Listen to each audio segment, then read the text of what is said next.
Hello guys, तो कैसे हैं आप सभी। तो आज की कहानी शुरू करने से पहले अगर आप मेरे चैनल पर न्यू हैं तो प्लीज़ उसे सब्सक्राइब ज़रूर कीजिएगा। तो आज की कहानी शुरू करते हैं। तुम्हारा बेटा जो बनना चाहता है उसे बनाओ।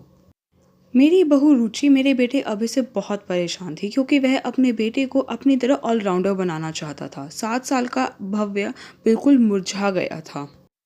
एक दिन मेरी बहू का मेरे पास फ़ोन आया।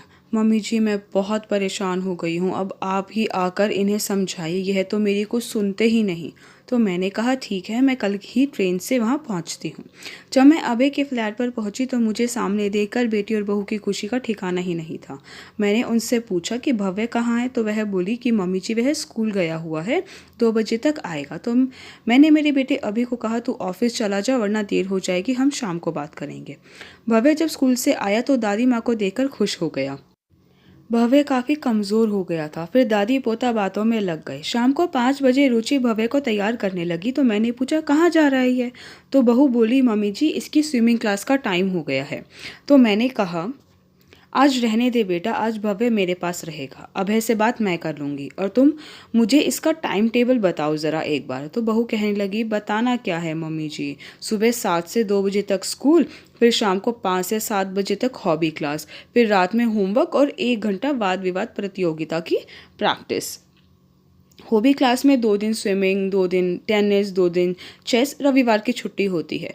सच में मम्मी जी भव्य इतना थक जाता है कि पूरा दिन सोता ही रहता है। बहू की सारी बातें सुनकर मैंने बहू से कहा कि आज भव्य की छुट्टी, अभय से मैं बात कर लूँगी। जब अभय ऑफिस से आया तो भव्य को खेलता देख बोला आज होमवर्क क्यों नहीं कर रहे। तो मैं बोल उठी आज दादी माँ की वजह से छुट्टी। क्या माँ, आपने ही तो मुझे खुद समय की कीमत करना सिखाया है। हाँ सिखाया है, पर यह बात हर जगह लागू नहीं होती।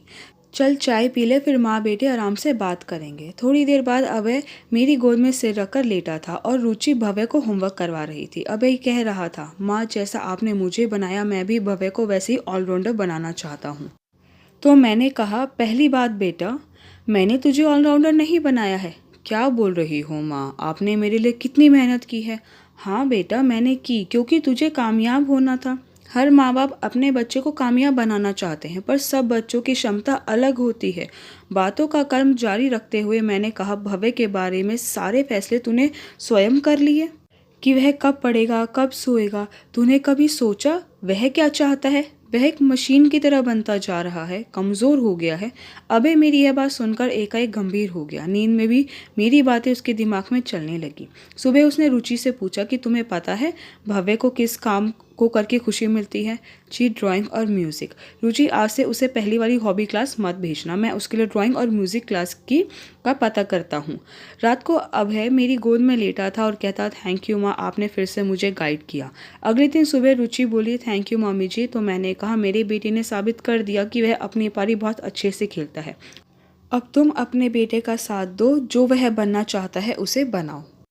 आई होप गाइस कि आपको आज की मेरी वीडियो पसंद आई, और आपको मेरी वीडियो पसंद आई है तो प्लीज़ उसे लाइक ज़रूर कीजिएगा, शेयर कीजिएगा, मुझे कमेंट करके बताइएगा कि आपको मेरी वीडियो कैसी लगी। अगर आपने अभी तक मेरे चैनल को सब्सक्राइब नहीं किया तो प्लीज़ उसे सब्सक्राइब ज़रूर कीजिएगा। Thank you so much guys मेरी वीडियो देखने के लिए।